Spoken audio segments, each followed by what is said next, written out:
Jessica et Tim étaient heureux en ménage et avaient 2 filles.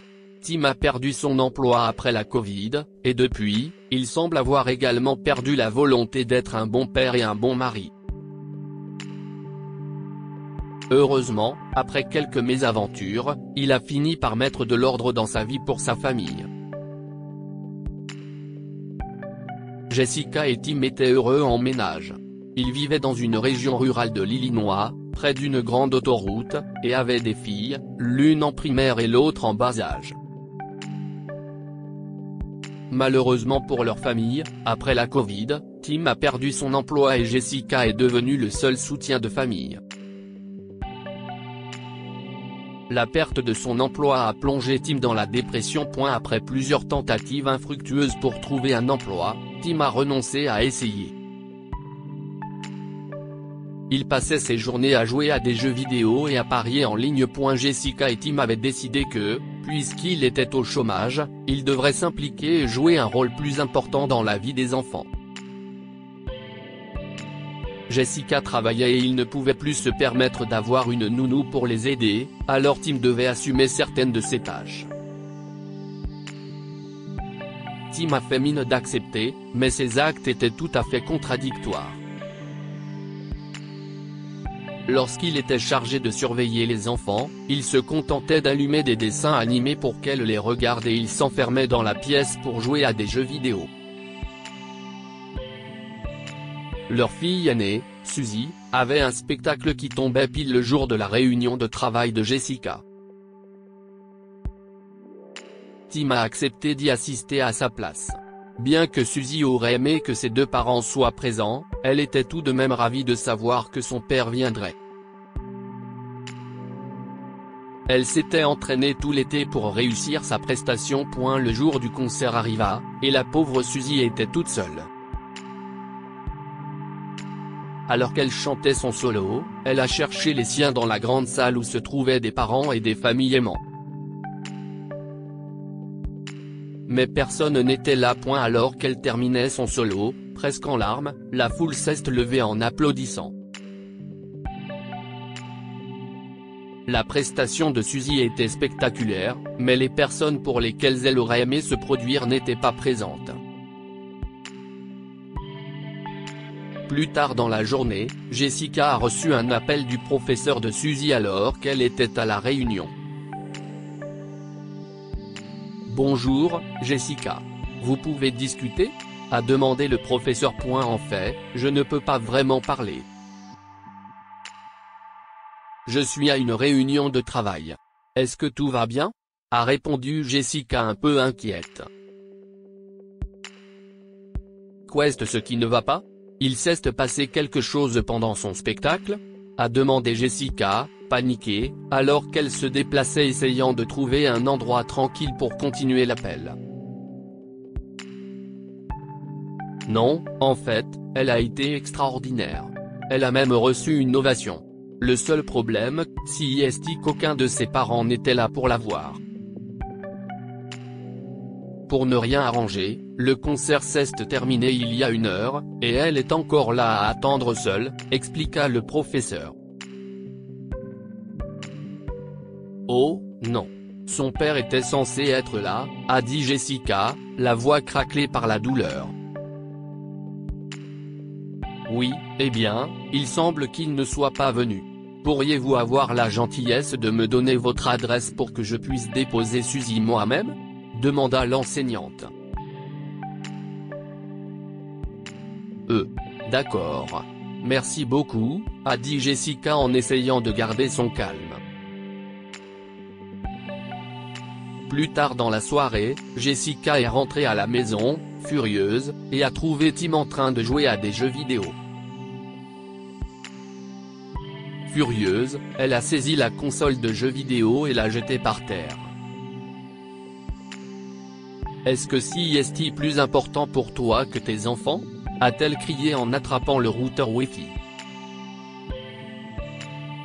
Jessica, je suis désolé.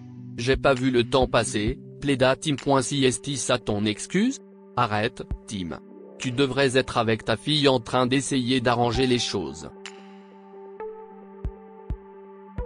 Mais tu joues encore, a dit Jessica, furieuse. Ce n'est pas qu'un jeu, mon amour. Je pourrais nous faire gagner de l'argent avec ça, rétorqua Tim. Quand et où? Tu n'as pas rapporté un seul centime depuis que tu as perdu ton travail. Et ce n'est pas grave, mais aide-moi au moins à garder notre famille unie, a dit Jessica en se dirigeant vers la poubelle avec le routeur. Non, plus de jeu, Tim, conclut Jessica en jetant le routeur. Le lendemain, Jessica a laissé Tim veiller sur leur plus jeune fille, Selina, pendant qu'elle était au travail. Même si elle était toujours en colère contre lui, elle avait espéré que la destruction du routeur et de la console aiderait Tim à se concentrer davantage sur ses devoirs de père. Néanmoins, Tim ne parvenait toujours pas à se montrer à la hauteur. Jessica lui avait laissé des instructions strictes pour qu'il s'assure de nourrir Selina. Tim, cependant, a paresseusement commandé une pizza et l'a laissée avec quelques tranches. Malheureusement pour Jessica, ce que Tim donnait à manger à la petite Selina était le cadet de ses soucis. Jessica faisait partie de l'équipe de nuit lorsqu'elle a reçu un appel inattendu d'un policier. « Bonjour, madame. Nous avons trouvé votre enfant rampant près de l'autoroute. Si nous avions eu quelques minutes de retard, qui sait ce qui aurait pu se passer », explique l'agent. Jessica était complètement désemparée.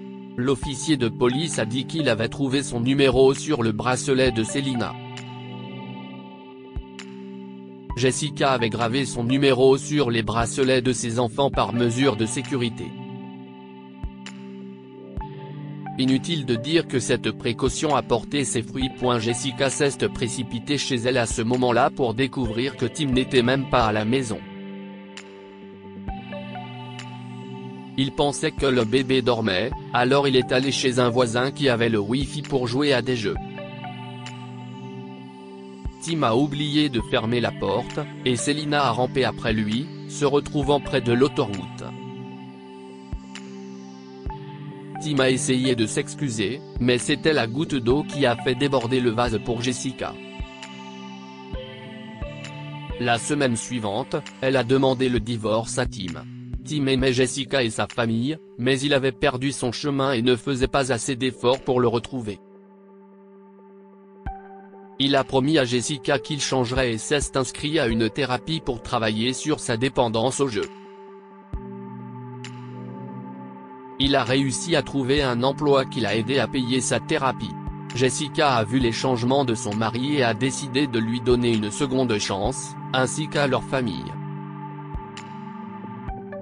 Ils ont emménagé dans une nouvelle maison, loin des autoroutes, et Tim est devenu un meilleur père et un meilleur mari pour sa famille. Tim a passé plus de temps avec ses enfants et a commencé à se rendre compte de la vraie joie qu'il avait manqué pendant tout ce temps. À partir de ce moment-là, même s'il avait un travail, il a toujours donné la priorité à sa famille. Que pouvons-nous apprendre de cette histoire? Être père est le jeu le plus complexe et le plus intéressant que seuls les vrais papas peuvent gagner. Après un certain travail, Tim a appris que la vraie joie ne se trouvait pas devant un écran, mais dans les moments précieux avec ses enfants. Le changement demande des efforts. Tim tenait à cœur sa famille, mais ce n'est que lorsqu'il s'est efforcé de changer pour eux qu'il a réellement changé. Partagez cette histoire avec vos amis. Elle pourrait égayer leur journée et les inspirer.